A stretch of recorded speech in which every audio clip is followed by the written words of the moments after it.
નમસ્કાર, સ્વાગત છે આપનું કરંટ ટોપિકમાં. આપની સાથે હું છું શિવાની. આજે વાત કરવી છે સલામત ગુજરાત વિશે, કારણ કે સલામત ગુજરાતમાં હવે અસલામતી જોવા મળી રહી છે. એનસીઆરબીનો જે રિપોર્ટ આવ્યો છે તે સૌથી ચોંકાવનારો રિપોર્ટ કહી શકાય, કારણ કે જે રીતે ગુજરાતને અસલામત બતાવવામાં આવ્યું છે અને એ વાસ્તવિકતા પણ છે, કારણ કે રોજબરોજ આપણે જોઈએ છીએ કે કેટલી એવી ઘટનાઓ સામે આવે છે. લૂંટની ઘટના, અપહરણની ઘટના, ક્યાંક દુષ્કર્મની ઘટના, એટલી બધી ઘટનાઓ સતત વધી રહી છે. ત્યારે આ પ્રકારની જે ઘટનાઓ વધે છે ત્યારે આપણને પણ સવાલ થાય કે શું ખરેખર આપણે સલામત ગુજરાતમાં જીવીએ છીએ ખરા? જે રીતે આપણે કોઈ પણ આપણામાંથી કોઈ પણ એવું વ્યક્તિ પણ નહીં બાકાત હોય કે જે આવી ઘટનાઓનો ભોગ ના બન્યું હોય. વાત આજે સ્પેશિયલી કરંટ ટોપિકમાં કરવી છે કે વૃદ્ધો અત્યારે જે એકલવાયુ જીવન જીવે છે તેમના ઉપર અત્યારે લૂંટફાટ, ધાક ધમકી જેવા કિસ્સાઓ વધી રહ્યા છે. 2023નો આંકડો સામે આવ્યો કે જેમાં 8થી વધુ વૃદ્ધોના તો મર્ડર કરી દેવાયા છે. એ લૂંટના ઈરાદા કે હોય કે પછી કોઈ પણ એવી અંગત અદાવત રાખીને કરવામાં આવ્યું હોય. અને ગુજરાતમાં વૃદ્ધોના ખૂન, લૂંટ અને ધાક ધમકી જેવા કેસોમાં સતત વધારો નોંધાઈ રહ્યો છે. ત્યારે એનું શું કારણ હોઈ શકે તે પણ આપણે જાણવાની પ્રયત્ન કરીશું, કારણ કે આ પ્રકારના જ્યારે કિસ્સા વધતા હોય અને વૃદ્ધો કે જે એકલવાયુ જીવન જીવી રહ્યા છે, એટલે કે એકલા જીવી રહ્યા છે, અને તેમના જે કેટલું તેમને જોખમ છે એકલું જીવવામાં, તેમને રોજબરોજ એ ડર પર જીવવું રહેતું હોય છે કે તે આજે કોઈ પણ વ્યક્તિનો ભોગ ના બને. જે લૂંટારા હોય છે તે આવા એકલવાયુ જીવન જીવતા વૃદ્ધોને ટાર્ગેટ બનાવતા હોય છે, તેમના ઉપર હુમલો કરતા હોય છે, લૂંટના ઈરાદે આવતા હોય છે અને ક્યાંક ને ક્યાંક મર્ડર પણ કરી દેવાતા હોય છે. ત્યારે આવા પ્રકારે જ્યારે ગુજરાતની વાત કરવામાં આવે કે જેમાં સલામત રાજ્ય તરીકે તેને વિરોધ આપવામાં આવ્યો છે, તેને સલામત રાજ્ય તરીકે ઓળખાય છે, અને આવા જ ગુજરાતમાં વૃદ્ધો એકલું પણ ના જીવી શકે, તેમના ઉપર આ પ્રકારે લૂંટના, ધાક ધમકીના કેસો વધે, ત્યારે સવાલ ઊભો થાય છે કે ક્યાં જાય છે ધાક ધમકીના જે કિસ્સા હોય છે તેમના ઉપર કાર્યવાહી ક્યારે થશે? આ પ્રકારે આપણે વાત કરીશું. અને શા કારણે અત્યારે વૃદ્ધોનું જીવન જોખમમાં છે, ગુજરાતમાં વૃદ્ધો માટે કેમ અસલામતી વધી રહી છે, તેના વિશે વાત કરીશું. આપણી સાથે જોડાઈ ચૂક્યા છે અશોકદાન ગઢવી કે જો રિટાયર્ડ પીઆઈ છે, અને વિરાજ પટેલ કે જો સંગાત ફાઉન્ડેશનમાંથી છે. વિરાજજી, સ્વાગત છે આપનું કાર્યક્રમમાં. Thank you. અશોકજી, સ્વાગત છે આપનું પણ કાર્યક્રમમાં. નમસ્કાર.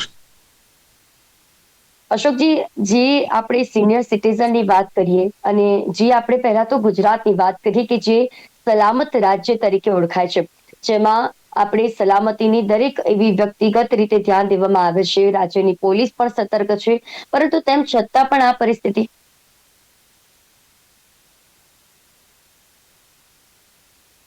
જી અશોકજી. હાજી, હવે આપણા ટીવીના માધ્યમથી મારે એ કહેવાનું છે કે દિન પ્રતિદિન વૃદ્ધો, સિનિયર સિટીઝનો એકલ દોકલ જે રહેતા હોય છે એના ઉપર હુમલા થાય છે, લૂંટના ઈરાદે થાય છે. ઘણા પરિબળો એની પાછળ છે. પરંતુ આ જે વૃદ્ધો છે એ એકલા કેમ રહે છે એ એક પ્રશ્ન થાય. તો એના માટે કયા પરિબળો જવાબદાર છે? પોલીસની તો જવાબદારી છે જ, આપણે સમજીએ છીએ કે પોલીસની જવાબદારી છે વૃદ્ધોને પૂરેપૂરું પોલીસ પ્રોટેક્શન આપવું પડે. એના માટેની સ્કીમ પણ છે કે દરેક વૃદ્ધોની જે તે પોલીસ સ્ટેશનના વિસ્તારમાં એમનું રેસિડેન્ટ હોય ત્યાં અઠવાડિયામાં એક વખત પોલીસે એની મુલાકાત લેવાની છે. એમનો નજીકના પોલીસ સ્ટેશનનો નંબર પણ વૃદ્ધોને આપવાનો છે, અને કંઈ પણ એમને તકલીફ હોય તો એ પોલીસ સ્ટેશન જાણ કરી શકે છે. આવી બધી વ્યવસ્થા છે. છતાં આવા બનાવો બને છે. તો એની પાછળના મારી દ્રષ્ટિએ બે કારણો છે. એક તો આજની યુવા પેઢી અને વૃદ્ધો વચ્ચેનો જે એક ગેપ છે, બહુ મોટો ગેપ છે. ઘણા વૃદ્ધોની અપેક્ષાઓ એવી હોય છે કે અમે જે સહન કર્યું અથવા અમે જે સ્ટ્રગલ કર્યું એ આજની પેઢી પણ કરે. તો એ બંનેનો વૈચારિક જે વ્યવસ્થા છે ને એ સંમતિ નથી સધાતી. એટલે સતત ઘર્ષણ રહેવાના કારણે ઘણા વૃદ્ધો પોતાના બાળકોથી અલગ રહેવા જાય છે. બીજી વસ્તુ એવી છે કે ઘણા સિનિયર સિટીઝનના બાળકો ફોરેન જતા રહેતા હોય છે, પછી વૃદ્ધોને ત્યાં રાખી નથી શકતા, એટલે અહીંયા વૃદ્ધ એકલા રહેતા હોય છે. અને કોઈ પણ માણસ જ્યારે વૃદ્ધ થાય ત્યારે અસલામતી નો અહેસાસ એને થતો હોય છે. એટલે એના કામવાળા હોય, અડોશી પડોશી હોય, બીજા ત્રીજાને બધાને વાતો કરતા હોય, એના કારણે આ લોકોને સોફ્ટ ટાર્ગેટ, જે લૂંટ કરવાના ઈરાદાથી હુમલા કરતા હોય છે, એમનું સોફ્ટ ટાર્ગેટ આ વૃદ્ધો હોય છે. એમાં ઘણી વખતે એમના ઘરઘાટી જે હોય છે એમની સંડોવણી ખુલે છે, કેમ કે એ ઘરમાં વર્ષોથી એકલા રહેતા હોય એટલે ઘરઘાટીને બધી ખબર જ હોય છે કે આમના સંતાનો ક્યાં રહે છે, આ પૈસા ક્યાં મૂકે છે, ક્યારે સુઈ જાય છે, આમને ત્યાં કોણ આવે છે, વગેરે વગેરેની ટોટલ માહિતી એમની પાસે હોય છે. એટલે એ જ માહિતી બીજાને શેર કરી અને આવા વૃદ્ધોને ટાર્ગેટ કરતા હોય છે. જી બિલકુલ. વિરાજી, આપનું શું માનવું છે? જે રીતે આપ ફાઉન્ડેશન ચલાવો છો, સંગાત ફાઉન્ડેશન, તે કઈ રીતે કાર્ય કરે છે અને આ વૃદ્ધો ઉપર જે અત્યારે વૃદ્ધો પર અસલામતી જોવા મળી રહી છે, કઈ આપણા ગુજરાતમાં જ વૃદ્ધો સલામત નથી, એકલવાયુ જીવન જીવે છે. તેમના એ અંગત કારણો હશે કે તેઓ એકલવાયુ જીવન જીવી રહ્યા છે, પરંતુ એ સુરક્ષા, તેમની જે જવાબદારી છે તે આપણા સૌની છે, પોલીસ અધિકારીઓની છે, અને આપણા ખાસ કરીને જે કાયદો વ્યવસ્થા છે તેની છે કે જે રીતે આ લોકો એકલવાયુ જીવન જીવે છે, તેમના અંગત કારણોસર જીવતા હશે, પરંતુ તેમની સલામતીની જવાબદારી તો તમામ એ લોકોની છે કે જેમને જવાબદારી સોંપવામાં આવેલી છે. ત્યારે ગુજરાતમાં જ્યારે વૃદ્ધો ઉપર અસલામતીનો દર જે વધારી રહ્યો છે, તેના વિશે આપ શું કહેશો? વૃદ્ધો સલામત નથી એ ઘણા સમયથી સામે આવી રહ્યું છે. સંગાત ફાઉન્ડેશન જે વૃદ્ધો છે, જે વરિષ્ઠ નાગરિકો છે, એમના માટે જુદી જુદી પ્રવૃત્તિઓનું આયોજન કરે છે અને એના અંતર્ગત એમને ઘણી બધી માહિતીઓથી જાણકાર કરવામાં આવે છે. પણ સંગાત ફાઉન્ડેશનમાં જેટલા લોકો આવે છે એને જ કદાચ અમે લોકો એ માહિતી સુધી માહિતગાર કરી શકીએ છીએ. સૌ પહેલી વાત કે કોઈ પણ સિનિયર સિટીઝન પોલીસ સ્ટેશનમાં જઈ અને પોતાનું નામ એનરોલ કરાવી શકે છે કે ભાઈ અમે સિનિયર સિટીઝન્સ છીએ અને અમે એકલા રહીએ છીએ. પણ જ્યારે વ્યક્તિગત રીતે પૂછતા જ્યારે મને અનુભવે સમજાયું તો દરેક સિનિયર સિટીઝન પોલીસ સ્ટેશનમાં જઈને આ જાણકારી નોંધાવવા માટે જ ડરી રહ્યા છે. એમને એવો ડર છે કે જો અમે જાણ કરી દઈશું તો અમારા ત્યાં વહેલી ચોરી થશે અથવા તો વહેલો હુમલો થશે, કારણ કે જે ટાર્ગેટ કરવા વાળા લોકો છે એમને અહીંયાથી જ ડેટા મળશે કે આટલી આટલી જગ્યાઓ પર સિનિયર સિટીઝન એકલા રહી રહ્યા છે. આ બહુ સળગતી વાત છે, કડવી વાત છે, પણ સત્ય છે.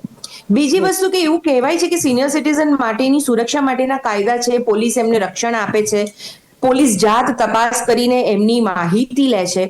પણ અહીંયા બસ મેં જેમ કહ્યું કે સિનિયર સિટીઝનનો સૌથી મોટો ડર આ જ છે કે માહિતી લીક કરવાથી, મતલબ માહિતી આપવાથી અમારી માહિતી એવા લોકો સુધી પહોંચી જશે કે જે લોકો અમને સોફ્ટ ટાર્ગેટ બનાવી શકે.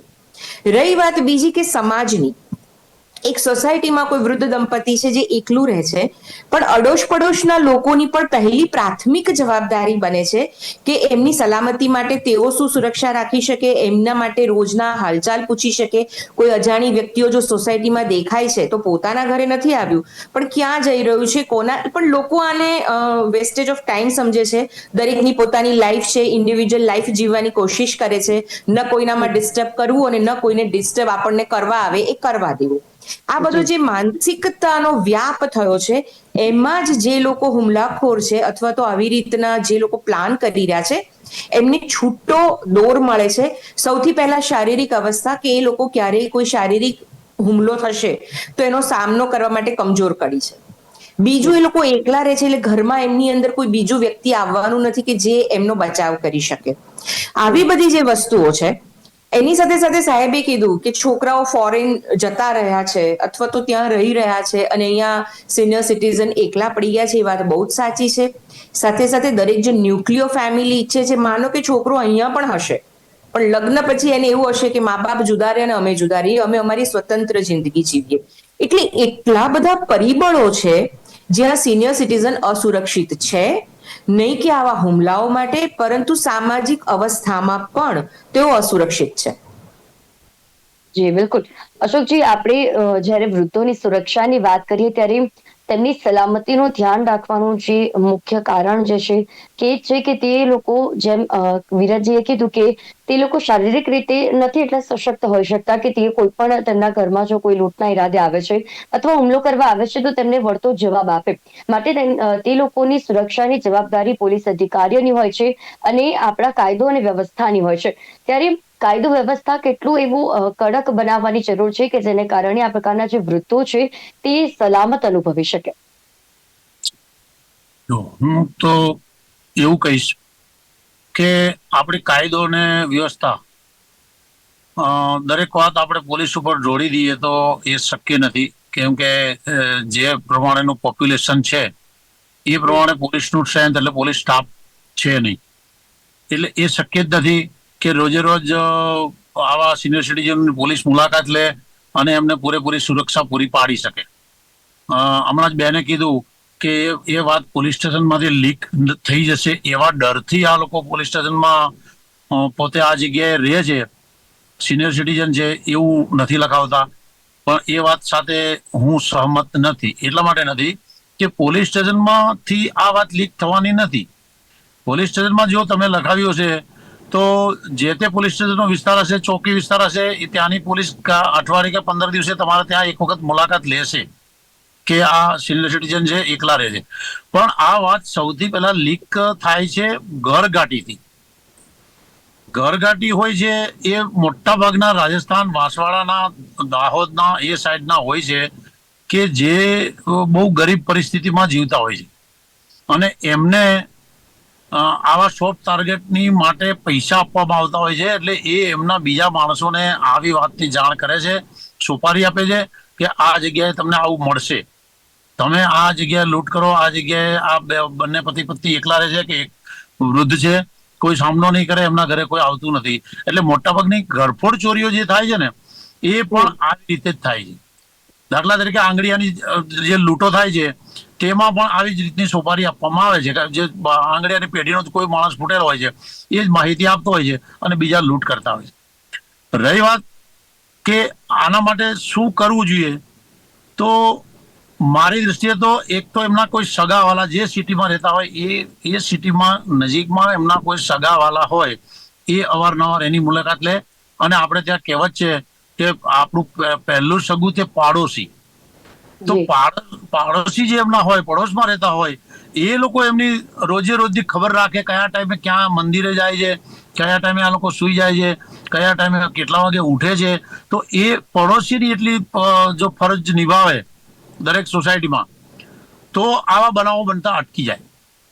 પણ આપણે ત્યાંની હવે જે સિસ્ટમ છે એ મારે શું ને મારું શું, પડોશમાં રહેતા હોય પણ આપણે એવી કોઈ દરકાર કોઈની રાખતા નથી. અને આજની જે યુવા પેઢી છે એમને તો એ રીતનું બધાનું માણસને ખોરાક ઉપર અસર થઈ છે કે આ જે જંક ફૂડ ખાઈ ખાઈ અને લોકોના મગજ એવા થઈ ગયા છે આજની પેઢીના કે કોઈનું કોઈ સહન કરતું નથી. એક જમાનો હતો કે મા બાપથી છોકરાઓ સહન કરતા અને એવું સમજતા કે એમની ઉંમર થઈ ગઈ એટલે એ આપણે ગમે તે બોલે તો આપણા મા બાપ છે, આપણે સામે બોલાય નહીં. પણ આજ એ રહ્યું નથી. હવે શું છે, આ જંક ફૂડના હિસાબે સહન શક્તિ બિલકુલ છે નહીં. તમે જુઓ વાત વાતમાં રોડ ઉપર ઝઘડા થતા હોય છે.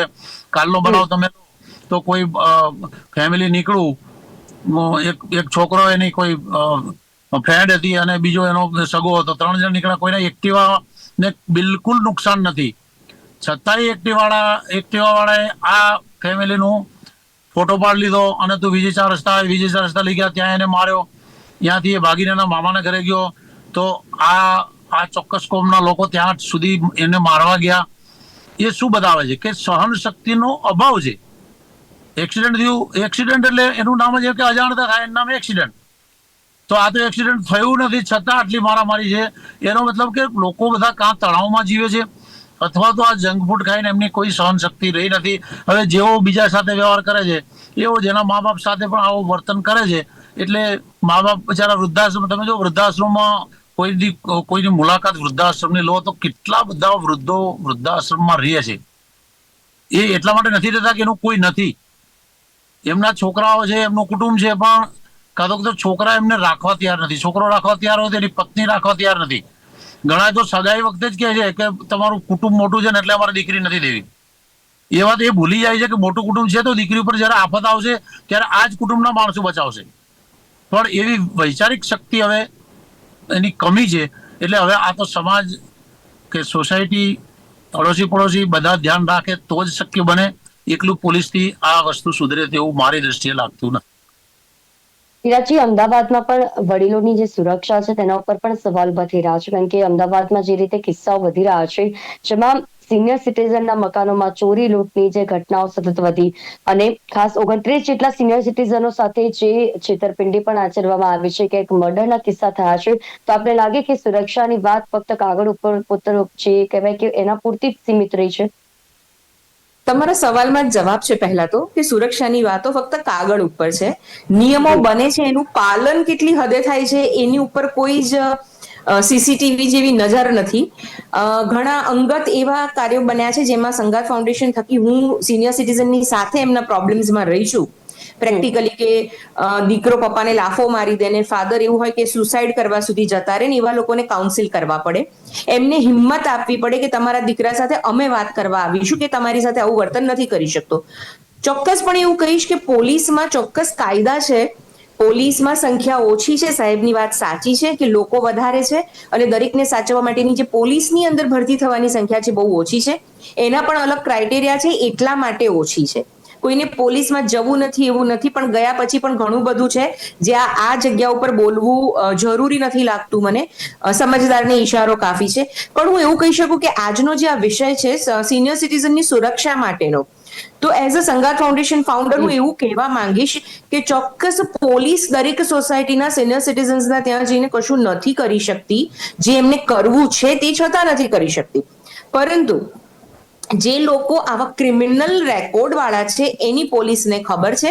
એ લોકો કયા એરિયામાં હોય છે. પોલીસ ચાહે તો 100 ગજ નીચે છુપાવેલી વસ્તુને પણ કાઢી શકતી હોય છે. તો આ વસ્તુ એમના માટે એટલી બધી મોટી નથી કે સસ્પેન્સ નથી કે આવા નેગેટિવ તત્વો જો એરિયામાં ફરતા દેખાય છે તો એમને પહેલેથી જ એક પ્રિકોશનરી ગ્રાઉન્ડ ઉપર એમને રોકવામાં આવે.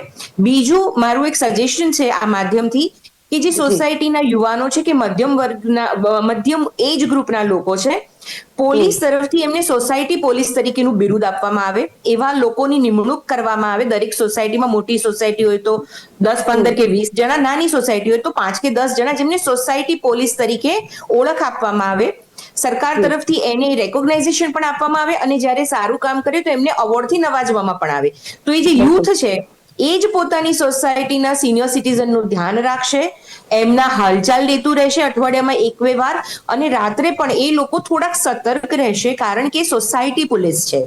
એટલે હું માનું છું કે પોલીસની વર્દી ભલે નથી, પણ જેને આંતરિક રીતે મદદ કરવી છે, અથવા તો સોસાયટીમાં પોલીસ એકવાર જાય અને એ સોસાયટીના લોકોની સાથે મીટ કરીને આવા 5-6 અધિકારીઓની નિમણૂક કરવામાં આવે જે ફક્ત એમની સોસાયટી પૂરતા પોલીસની રૂએ આ બધાની સાર સંભાળ અને સાથે સાથે એમને સાવચેતીના પગલા કેવી રીતે રાખવા, કેવું એલર્ટ રહેવું, અને કોઈ પણ તકલીફ પડે તો તમે અમને ફોન કરી શકો છો. ફાસ્ટ સ્પીડ ડાયલમાં એમના મોબાઈલમાં પોતાના નંબર સેવ કરીને આપવા. આવા બધા કામ જો કરવામાં આવે તો કદાચ દરેક સોસાયટીનો સિનિયર સિટીઝન પોલીસ ખાતામાં ગયા વગર જ પોતાની સોસાયટી પોલીસ દ્વારા સુરક્ષિત ભાવનાનો અનુભવ કરી શકે. બિલકુલ વિરાજી, અને ખૂબ જ સારી રીતે આ સમજાવવામાં આવ્યું, અને એક આ અનોખી પહેલ છે કે જે જો કરવામાં આવશે, ગુજરાત રાજ્યમાં જો અમલી કરવામાં આવે તો એવા કેટલાય વૃદ્ધો છે કે જે શાંતિથી રાત્રે સૂઈ શકશે. કારણ કે અડધા ભાગના જે વૃદ્ધો છે તે તો એ જ ટેન્શનમાં, એ જ ચિંતામાં હોય છે કે એ રાત્રે એમની સાથે કંઈ ના થાય, એમની સાથે કોઈ એવો લૂંટનો બનાવ ના બને, કોઈ એમને ધાક ધમકી ના આપે. અને હવે તો જે વૃદ્ધો છે ડિજિટલ એરેસ્ટનો પણ ભોગ બનતા હોય છે. ઓનલાઈન જે છેતરપિંડી પણ તેમની સાથે આચરાતી હોય છે. એટલે કે જે એ વૃદ્ધો જે જગ્યાએ રહે છે, આ એક જો પહેલ કરવામાં આવે કે ત્યાંના જે યુવાનોને જાગૃત કરવામાં આવે અને યુવાનોને આ પ્રકારની ભૂમિકા સોંપવામાં આવે તો ક્યાંક ને ક્યાંક આપણી જે સલામતી જે છે તે જળવી રખાશે. ખાસ જે વૃદ્ધો છે તેમને પણ સલામત અનુભવ થશે.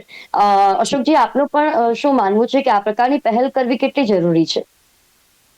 બહુ બહેને જે વાત કરી બહુ સારી વાત છે.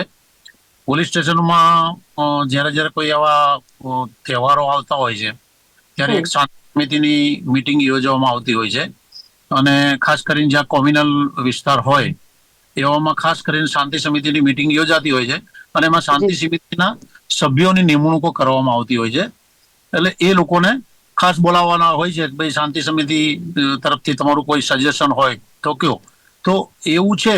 એટલે પોલીસ મિત્રોનું પણ આઈ થિંક વચ્ચે એવું કઈ ઓળખપત્ર આપતા હતા કે પોલીસ મિત્ર. પણ બેને જે સજેશન કર્યું એ બહુ સરસ સજેશન છે. દરેક સોસાયટીમાં જો ચેરમેન સેક્રેટરી તો હોય જ છે, જી એ એક એજ વાળા હોય છે, એટલે એમનો જે ઉત્સાહ હોય છે ને એ ઓછો હોય છે. તો યંગ જે જનરેશન છે એમાંથી કોઈને આવું પોલીસ સ્ટેશન તરફથી પોલીસ મિત્ર તરીકેનું એક કાર્ડ આપવામાં આવે અને એ લોકોને જે માહિતી હોય એ પોલીસ સ્ટેશન શેર કરે, એ માહિતી ગુપ્ત રહે અને જે એની સોસાયટીમાં જે રહેતા હોય વૃદ્ધો એનું અવારનવાર દેખભાળ રાખે તો હું માનું છું કે પોલીસનું કામ ઘણું હળવું થઈ જાય અને આ સિનિયર સિટીઝનોને સેફટી પણ મળે. જી બિલકુલ. વિરાટજી, જે રીતે તમારા દ્વારા ખૂબ જ સારી એવી આજે વાત કહેવામાં આવી છે, આના અમલીકરણ થાય ત્યાં સુધી વૃદ્ધોએ કેટલું સાવચેત રહેવાની જરૂર છે. આપ એક ફાઉન્ડેશન ચલાવો છો કે જ્યાં વૃદ્ધો દ્વારા અને વૃદ્ધોને મદદ કરવામાં આવતી હોય છે, તેમને કોઈ પણ પ્રકારની એવી તકલીફ પડે છે તો તે તમારી પાસે આવતા હોય છે, સમસ્યાનું જે નિરાકરણ છે તમારા દ્વારા લાવવામાં આવતું હોય છે. તો જે વૃદ્ધોને લગતી જે સમસ્યા છે તેના માટે વૃદ્ધોને કેટલા તમે જાગૃત કરો છો, કેટલા તેમને સશક્ત બનાવો છો? જી, અમારા સંપર્કમાં જેટલા સિનિયર સિટીઝન્સ આવે છે એને સૌથી પહેલા તો જો એકલા રહે છે તો જે લાકડાનો જે દરવાજો હોય છે સામાન્ય રીતે ઘરોની અંદર, એની બહાર એક લોખંડની જાળી, મતલબ એક સેફટી ડોર નીડેડ હોય છે કે જો તમે એકલા રહો છો તો તમારા જેટલા પણ, તમે ફ્લેટમાં છો તો તમારું એક એન્ટ્રન્સ હશે, જો તમે બંગલોમાં છો તો તમારા 3 થી 4 એન્ટ્રન્સ હશે. તો એ એન્ટ્રન્સની બહાર એક લોખંડની જે અવાજ થાય, મતલબ કોઈ પણ વ્યક્તિ સીધું એની અંદર તોડીને આવી ન શકે એ રીતના લોક સિસ્ટમ હોવા જોઈએ. સાથે સાથે એક સીસીટીવી કેમેરા, દરેક જે એકલું રહે છે અને જો એ રીતે પોતાની ફાઇનાન્શિયલ સિક્યોરિટી એવી છે સ્ટ્રોંગ કે એક સીસીટીવી બહાર મૂકી શકે કે બહાર કોણ આવ્યું છે એના દરવાજા ઉપર, એનો એક્સેસ અંદર ટીવી ઉપર અથવા તો પોતાના મોબાઈલમાં પહેલા લઈ શકે દરવાજો ખોલતા પહેલા. જો એ અજાણી વ્યક્તિ છે તો એમને દરવાજો ખોલવાની ઉતાવળ ન કરવી જોઈએ અને જો એ વ્યક્તિ બહારથી નથી ખસી રહી અને કોઈ પણ પ્રકારનું હેરેસમેન્ટ ફીલ કરી રહ્યા છો તો ઇમિડિયેટ 100 નંબર ડાયલ કરી અને પોલીસને જાણ કરવી જોઈએ કે અમારું એડ્રેસ છે ને અમારી બહાર કોઈ અજાણ્યું વ્યક્તિ આવીને અમને થ્રેટ કરી રહ્યું છે. તો સૌથી પહેલા સલામતી માટે દરેક સિનિયર સિટીઝન જે મોબાઈલ વાપરવા માટે એડ્યુકેટ છે, જે વાપરી શકે છે એના માટે છે. જે લોકોને લેન્ડલાઇન હવે કદાચ કોઈના ઘરમાં રહી નથી, મોબાઈલના ફોન દરેક યુઝ કરે છે, એટલે પેલી વાત કરવાનો મતલબ નથી, પણ માનો રેર ઓફ ધ રેર કોઈના ઘરમાં લેન્ડલાઇન છે તો લેન્ડલાઇનથી પણ આ સેમ પ્રોસેસ કરી શકે છે. પણ સીસીટીવીનું એક્સેસ એમણે પોતાના ટીવીમાં અથવા એક નાનકડા એડિશનલ સ્ક્રીન સાથે વસાવવું જરૂરી હોય છે, કારણ કે એકલી રહેતી વ્યક્તિએ પોતાના સ્વાસ્થ્યનું ધ્યાન પણ પોતે રાખવાનું હોય છે અને પોતાની સલામતીનું ધ્યાન પણ પોતે જ રાખવાનું હોય છે સૌથી પહેલા. એના પછી બીજા લોકોનો વારો આવે છે. તો તમારી સ્વસ્થતા અને તમારું સલામતી એ બંને સૌથી પહેલા તમારા હાથમાં છે, એ અમે એમને ખાસ સમજાવીએ છીએ. બિલકુલ. અને જરૂરી પણ છે, કારણ કે વૃદ્ધો આ ઉંમરે તે શારીરિક રીતે સશક્ત નથી હોતા, પરંતુ જી ક્યાંક ને ક્યાંક એકલવાયું જીવન જીવતા હશે, તેને કારણે માનસિક રીતે પણ ક્યાંક ને ક્યાંક તેમને એવું એકલવાયું જીવન તેમના માનસિક રીતે ખૂબ જ ખરાબ અસર થતી હોય છે. તેને લીધે પણ તે મેન્ટલી પણ વીક થઈ જતા હોય છે. તો આવી જગ્યાએ તેમને શારીરિક સ્ટ્રોંગ બનાવવા માટે પણ આપણે તેમને મેન્ટલી સ્ટ્રોંગ બનાવવા બહુ જરૂરી છે. અને આ પ્રકારના મોટિવેશન આપવા, આ પ્રકારનું તેમને કહેવું કે તમે સ્ટ્રોંગ છો, તમે તમારી પોતાની સુરક્ષા જાતે કરી શકો છો, તેમ જી જેને પણ તેમનું મનોબળ વધારી શકાય છે. અને આપે જે પણ આ પહેલ કીધી કે ત્યાંના કોઈ પણ જે જગ્યાએ રહેશે ત્યાં યુવાનને એવી રીતે જવાબદારી સોંપવામાં આવે, જેમ અશોકજીએ કીધું કે પોલીસ મિત્ર તરીકે તેમને ટેગ આપવામાં આવે અને તેમને પણ એ રીતે રાખવામાં આવે તો જઈને જે વૃદ્ધો છે કે જેમને અસલામતી અત્યારે તેમને ડર રહી રહ્યો છે, તેમને સલામત અનુભવ થશે. આ બંને અમારી સાથે આ વિશેષ ચર્ચામાં જોડાયા તે બદલ આપનો આભાર. આભાર. કરંટ ટોપિકમાં આજે વાત હતી વૃદ્ધોની સલામતી વિશે, કે જ્યાં અત્યારે ગુજરાત રાજ્યમાં વૃદ્ધો માટે જે અસલામતી વધી રહી છે, પરંતુ આ ચર્ચામાં ખૂબ જ સારી એવી બાબત બહાર આવી કે જે જગ્યાએ વૃદ્ધો એકલવાયું જીવન જીવી રહ્યા છે અથવા જે બે વૃદ્ધો જે છે તે એકલા રહી રહ્યા છે, ત્યાં સોસાયટીમાં અથવા ફ્લેટમાં રહેતા જે યુવાનો છે તેમને જો પોલીસ મિત્ર તરીકે અથવા પોલીસને સહાય કરવા માટે એક જવાબદારી જો સોંપવામાં આવે તો જઈને ત્યાં આગળ સુરક્ષા તો જળવાઈ જ રહેશે, પરંતુ એ વૃદ્ધને પણ સલામતીનો અનુભવ થશે. માટે આ પ્રકારની પહેલો કરવી પણ ખૂબ જ જરૂરી છે, તો જઈને ગુજરાત ફરીથી સલામત રાજ્ય તરીકે ઓળખાશે. કરંટ ટોપિકના કાર્યક્રમમાં હાલ બસ આટલું જ. ફરી મળીશું આ વિષયની સાથે. ત્યાં સુધી મને રજા આપશો. નમસ્કાર.